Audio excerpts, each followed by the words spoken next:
Okay students, இப்போ நம்ம பூஞ்சைகள் அப்படிங்கிற பிரிவிலிருந்து என்னென்ன மாதிரியான தாவர உலகம் பாடத்திலிருந்து பூஞ்சைகள் பிரிவிலிருந்து என்ன மாதிரியான கேள்விகள் கேட்க வாய்ப்பு இருக்குது அப்படின்னு பார்க்க போகிறோம். ஸோ இந்த பூஞ்சைகள் பாசிகள் மாதிரியே தாலோஃபைட்டா பிரிவை சார்ந்தவை, அதை தெரிஞ்சுக்கணும். அதுக்கப்புறம் பார்த்தீங்கன்னா பூஞ்சையோட செல் சோறானது எந்த வேதிப்பொருளால் ஆனது அப்படின்னு கேட்டால் கைட்டின் அப்படிங்கிற வேதிப்பொருளால் ஆனது. பூஞ்சைகளில் பச்சையும் இருக்காது, ஸோ அதனால் அதில் ஸ்டார்ச்சும் இருக்காது. ஸ்டார்ச் இருப்பதிலே பூஞ்சைகளில் பச்சையும் கிடையாது அப்படின்னு தெரிஞ்சுக்கணும். ஸோ பூஞ்சைகள் மற்ற உயிர்களை சார்ந்து தான் வாழக்கூடியது. ஸோ அந்த மாதிரி ஒட்டுண்ணியாகவும் மட்குண்ணியாகவும் இனப்புயிர்களாகவும் வாழும் 3 இது வாழும். அது என்னென்ன அப்படிங்கிறத நம்ம இப்போ பார்க்கலாம். ஃபஸ்ட்டு பூஞ்சைகள் ஒட்டுண்ணிகளாக வாழ்கிறது. ஒட்டுண்ணிகளாக வாழ்கிறதுக்கு பார்த்தீங்கன்னா என்னென்னு பார்த்தீங்கன்னா அந்த ஹாஸ்டோரியா அப்படிங்கிற உறிஞ்சு உறுப்புகள் மூலம் உயிருள்ள பொருட்களிலிருந்து உணவை பெறுகின்றன. அப்போ உறிஞ்சு உறுப்புகள் எதுன்னு கேட்டால் என்னென்னு நம்ம சொல்லணும், ஹாஸ்டோரியா, அந்த ஒட்டுண்ணிகளுக்கு இருக்கக்கூடிய அந்த உறிஞ்சு உறுப்பு. அடுத்து நம்ம பார்த்தீங்கன்னா சில பூஞ்சைகள் எடுத்துக்காட்டில் பார்த்தீங்கன்னா செர்கோஸ்போரா பெர்சனேட்டா. இந்த செர்கோஸ்போரா பெர்சனேட்டா அப்படிங்கிறது என்னென்னு பார்த்தீங்கன்னா என்ன பூஞ்சைனா வேர்க்கடலை செடியை பாதித்து டிக்கா நோயை உருவாக்கிறது. இந்த பார்த்தீங்கன்னா வேர்ச்செடியில் நோய், வேர்க்கடலை நோய். இந்த வேர்க்கடலையில் டிக்கா நோயை ஏற்படுத்தக்கூடிய அந்த பூஞ்சைக்கு பேர் என்னென்னு பார்த்தீங்கன்னா செர்கோஸ்பெரா பெர்சனேட்டா. அதுக்கப்புறம் பார்த்தீங்கன்னா பூஞ்சைகள் மட்குண்ணிகளாக வாழும். மட்குண்ணிகளுக்கு எடுத்துக்காட்டு என்னென்னு பார்த்தீங்கன்னா ரைசோபஸ். பூஞ்சைகள் மட்குண்ணிகளாக வாழக்கூடியதுக்கு ரைசோபஸ். இணைப்புயிர்களுக்கு லைக்கன்கள். நம்ம ஏற்கனவே பாசிகள்லையும் பார்த்தோம். ரெண்டு சேர்ந்து பாசிகளும் பூஞ்சைகளும் சேர்ந்து ஒன்றுக்கொன்று ஹெல்ப் பண்ணுங்கிறதுக்கு பேர் தான் லைக்கன்கள். இந்த பூஞ்சைகளை பற்றிய பாடப்பிரிவு என்னென்னு பார்த்தீங்கன்னா மைக்காலஜி. பூஞ்சைகள் வகைப்பாடு இங்கே கொடுத்துருக்காங்க, இதை பார்த்துங்க. பூஞ்சைகளோட பொருளாதார முக்கியத்துவம் மொத்தம் 3. நுண்ணுயிர் கொல்லியாக பயன்படுகிறது, அதுக்கடுத்து உணவில் பயன்படுது, அடுத்து வைட்டமின்கள் தயாரிக்க மதுபானம் உற்பத்தி செய்யறதுல பயன்படுகிறது. இந்த நுண்ணுயிர் கொல்லியில் எதுன்னு பார்த்தீங்கன்னா 2 விதமான பூஞ்சைகள் நீங்கள் தெரிஞ்சுக்கணும். ஃபஸ்ட்டு பெனிசிலின், செபலோஸ்போரின் போன்ற நுண்ணுயிர் கொல்லிகள். இதெல்லாம் நீங்கள் நுண்ணுயிர் கொல்லிகளாக பயன்படுகிறது. இந்த பூஞ்சையிலிருந்து தயாரிக்கக்கூடியது தான் இந்த மருந்துகள்லாம். பென்சிலின், செபலோஸ்போரின் அப்படிங்கிற நுண்ணுயிர் கொல்லி. இது எங்கேருந்து பார்த்தீங்கன்னா பென்சிலின் முட்டேட்டம் அப்படிங்கிற பூஞ்சையிலிருந்து தான் அந்த பென்சிலின் அப்படிங்கிற நுண்ணுயிர் கொல்லி தயாரிக்கப்படுகிறது.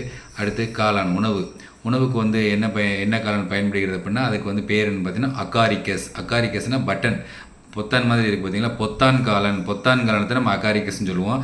அகாரிக்கஸ் அப்படிங்கிறது உண்ணக்கூடிய காளான். பூஞ்சைகள் தான் காளான், இந்த உண்ணக்கூடியது தான் பூஞ்சைகள் ஒரு வகைப்பாடு. அடுத்து பார்த்தீங்கன்னா மதுபானம் தயாரிக்கிறதுல எது பயன்படுது, ஈஸ்ட் அப்படிங்கிற பூஞ்சை மதுபானம் தயாரிக்கிறதுல பயன்படுகிறது. என்ன நொதிகள், இன்வெர்டேஸ் ஐமேஸ் அப்படிங்கிற ஞாபகம் வச்சுக்கணும். அதுக்கப்புறம் இது என்ன மாதிரியான ப்ராசஸ் பண்ணுது அப்படின்னா சர்க்கரை கழிவை நொதிக்க செய்து எத்தனாலாக மாற்றுகிறது அப்படிங்கிறது நீங்கள் பார்த்துக்கணும். அடுத்து நம்ம நோய் ஏரி, இது ரொம்ப முக்கியமானது. பூஞ்சைகளால் ஏற்படக்கூடிய தீமைகள். நோய் ஏரி இங்கிட்டு கொடுத்துருக்காங்க, இங்கிட்டு நோயின் பெயர் கொடுத்துருக்காங்க.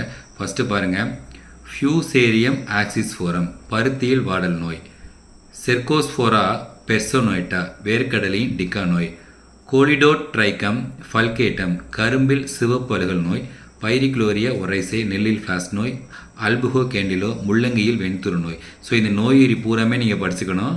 இந்த நோயின் பேரே நீங்கள் படிச்சுக்கணும். கீழே ஒரு அழகான ஒரு படம் கொடுத்துருக்காங்க, என்னென்ன மாதிரியான பருத்தியில் இன்னும் கரும்பில் வரக்கூடிய நோய், அதுக்கான நோயுரி தான் ரொம்ப முக்கியம். இதை நீங்கள் நல்லா படிச்சுக்கணும். அப்புறம் தகவல் துளிகளை ரொம்ப முக்கியமாக கொடுத்துருக்குது. பூஞ்சைகளோட பூஞ்சைகள் ஆர்கச் விட்டைகளோட 3வது உலகமாக இடம்பெற்றிருக்கு அப்படின்னு சொல்கிறாங்க. அதை தெரிஞ்சுக்கணும். அதுக்கப்புறம் மனிதர்கள் என்ன மாதிரி நோய் ஏற்படுது அப்படின்னு பார்க்குறாங்க. மனிதர்கள் ஃபஸ்ட் பாருங்கள் வட்ட வடிவமான தடிப்புகள், இந்த இருக்குது பாருங்கள் வட்ட வடிவமான தடிப்புகள். அதுக்கப்புறம் பொடுகு, உனக்கு தெரியும், இந்த இருக்குது. அடுத்து என்ன கொடுத்துருக்காங்க, கால் பாதத்தில் ஏற்படும் நோய், இந்த இருக்குது. கால் பாதத்தில் ஏற்படக்கூடிய நோய்க்கு என்னென்ன பூஞ்சைகள் கொடுத்துருக்காங்க. ஃபஸ்ட்டு பாருங்கள் ட்ரைகோஃபைட்டான், அது உருளைப்புழுக்கள், வட்ட வடிவமான தடிப்புகள்.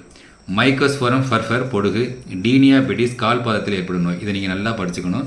அதுக்கடுத்து நீங்கள் முக்கியமானது மருந்துகளின் ராணி, அவன் தெரியும் நம்மளுக்கு, எல்லாப்லேயே படிச்சிருக்கோம். பென்சிலின், இதை கண்டுபிடிச்சது சார் அலெக்சாண்டர் ஃப்ளெமிங், கண்டுபிடிச்ச ஆண்டு 1928.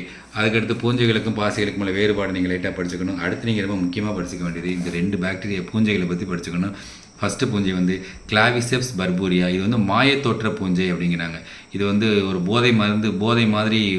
போதையை உருவாக்கக்கூடிய ஒரு பூஞ்சை, கிளாவிசெப்ஸ் பர்பூரியா. இந்த கஞ்சா அப்படிங்கிற மாதிரி சொல்கிறோம்னா அதுதான் இது, கிளாவிசெப்ஸ் பர்பூரியா. இன்னொன்று பூஞ்சை அஸ்பர்ஜில்லஸ் அப்படிங்கிற பூஞ்சை குழந்தைகளிடம் அலர்ஜியை ஏற்படுத்துது. இதில் இன்னொரு முக்கியமான விஷயம், அஸ்பர்ஜில்லஸ் பூஞ்சை அலர்ஜியை ஏற்படுச்சுன்னா அதை காப்பாற்றக்கூடியது கிளாடோஸ்போரியம் அப்படிங்கிற பூஞ்சை ஒவ்வாமையிலிருந்து, அதை அலர்ஜியிலேருந்து நம்மை பாதுகாக்கிறது. ஸோ இந்த 3 விதமான பூஞ்சைகளை பற்றி நீங்கள் நல்லா தெரிஞ்சுக்கணும்.